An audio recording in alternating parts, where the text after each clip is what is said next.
I'm gonna be talking about the biggest threat to the electric unicycle, the one wheel, the electric skateboard, the electric scooter, the electric bicycle. What is the biggest threat to these?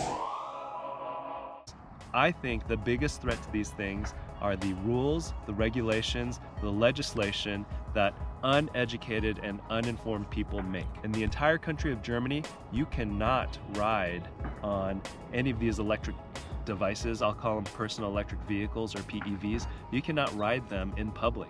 They have been outlawed. They are outlawed. In an effort to try to make these things street legal and trail legal again, they've signed petitions, they've met with government officials, they've had group rides to try to make these things legal again. It's a lot harder to try to reverse these uninformed and uneducated rules that become enacted. It's much easier to try to prevent these rules from ever being rules in the first place. I want to talk about something that's going on here. Here in Denver, they're closely monitoring the situation regarding these personal electric vehicles, and they've set up a website where you can go to the Denver Parks and Recs website to put in formal complaints about these personal electric vehicles. And they want to monitor it. They have this 180-day period where they are going to allow these personal electric vehicles onto the trails, and during that 180-day period, they are going to do a formal evaluation to see how these personal electric vehicles do on the trails with everyone else, with the cyclists and with the pedestrians and with the joggers. And you can submit complaints, and I guess you could submit maybe positive things that happen, but I'm pretty sure they're just going to get negative comments from people that just don't want these personal electric vehicles on the trail. And why would they not want these personal electric vehicles on the trail? This is a battle that's been fought before. It's basically a turf war, whether it be surfers, local surfers trying to protect their turf from tourists or new surfers coming in, whether it be skiers trying to protect their slopes from snowboarders, skateboarders protecting their skate parks or their areas where they like to skate. The establishment always wants to try to prevent newcomers from coming in. And in this case, the newcomer is the personal electric vehicle. So who's fighting us? I would say it's the cyclists who don't want to share these roads with us. They feel like we're a threat.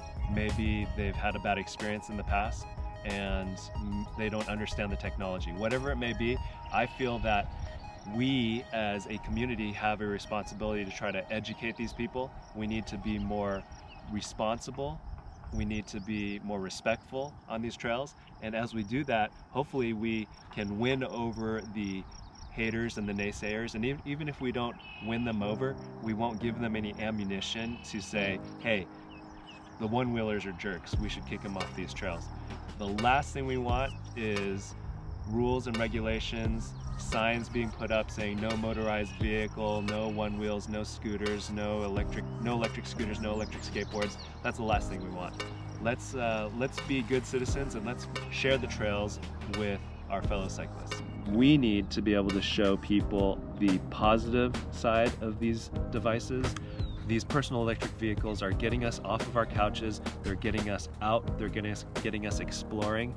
They are quiet, they're efficient, they don't cause any emissions, and so there are a ton of positives regarding these personal electric vehicles. If we can ride these guys responsibly and we can respect others on the trails, I think that's going to win over a lot of people. I would say 99% of my interactions when I'm out on the trails, when I'm out on the roads, they're positive. People are curious about these things, they're intrigued, they want to learn more, they ask me a lot of questions. It's just the rare 1%, maybe even less than the 1%, where it's the cyclist that is disgruntled, who flips me off for no reason when I'm riding with my family, or the person in the recumbent cycle who has some nasty words to say to me. Those are the folks, it's those rare instances. I think that if we can just win them over with kindness and we can show them that we are respectful and responsible when we're out on these trails, that will go a long way into help keeping us out on the trails, keeping the personal electric vehicles legal, keeping us in a situation where we're able to share the trails with everyone else. As some of you know, I am a Scoutmaster, and as part of being a Scoutmaster, we take many of the boys on service projects. And we've done many service projects with Denver Parks and Recs to help keep their parks and trails in good working order. Here are some clips from a previous service project where I was able to use the Onewheel, show off its capabilities, have fun, and also do some service. How have personal electric vehicles improved life for you and for your community? I'd love to hear it. Let me know about it in the comments below.